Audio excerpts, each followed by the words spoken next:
Everyone, welcome back to another video. Today I'm going to be showing you my favorite Amazon online arbitrage sourcing technique. It's reverse sourcing.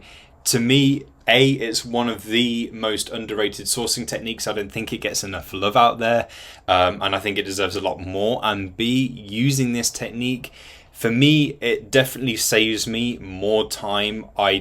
Because of that, I find that the results that I yield in like a sourcing session is greater than using a number of other sourcing techniques. So I absolutely love doing reverse sourcing. It's my go-to, and that's what I'm going to show you today. I'm going to explain it all to you and show you.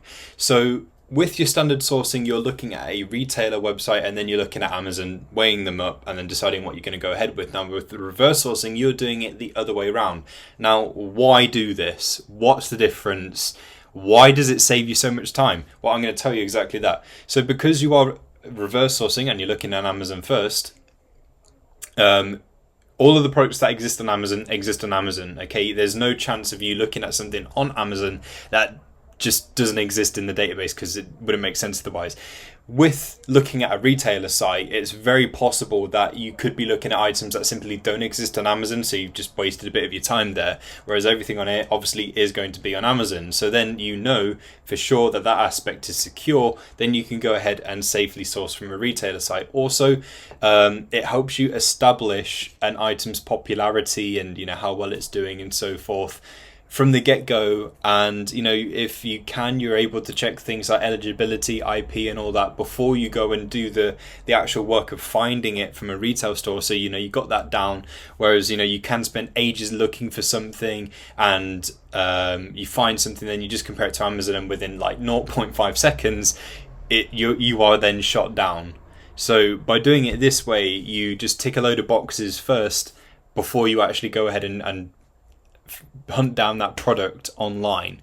So I am just looking at Lego. Now, when you're doing this without the aid of any tools, it's a little bit tougher, so I'd recommend having a tool to help you with this. I'm firstly going to show you what it's like without a tool. So Amazon have very kindly in the past, I think this came around a few months ago, they have now put in how many have been bought in, say, like the past month. So that's a really good indicator as to item sales and popularity. That's a nice little insight. In fact, I would say that's one of the handiest things to have there. You could potentially look at rating as well, but that isn't really going to do much for whether or not it's going to be good on Amazon or not. Obviously, if it's like a 1-2 star product, obviously lots of people are hating it, and so therefore you can be sure that sales on the item are very low. Other than that, it's just obviously the pricing that it's selling for. And what's also kind of handy as well is that you can also see any prices that they've been marked down from. So from that you can basically tell if maybe the item may go back up in price. Obviously it's not always as straightforward, not always as simple as that, but sometimes it can be the case. So it just gives you an idea of the sort of range you can expect to look at. Now, anyway, that is it without a tool. Now let me show you looking at all these items with a tool. So let me just flick on this feature in my chosen deal analysis tool, BuyBot Pro. Let's go ahead and look something up. Let's go ahead and look up Lego again.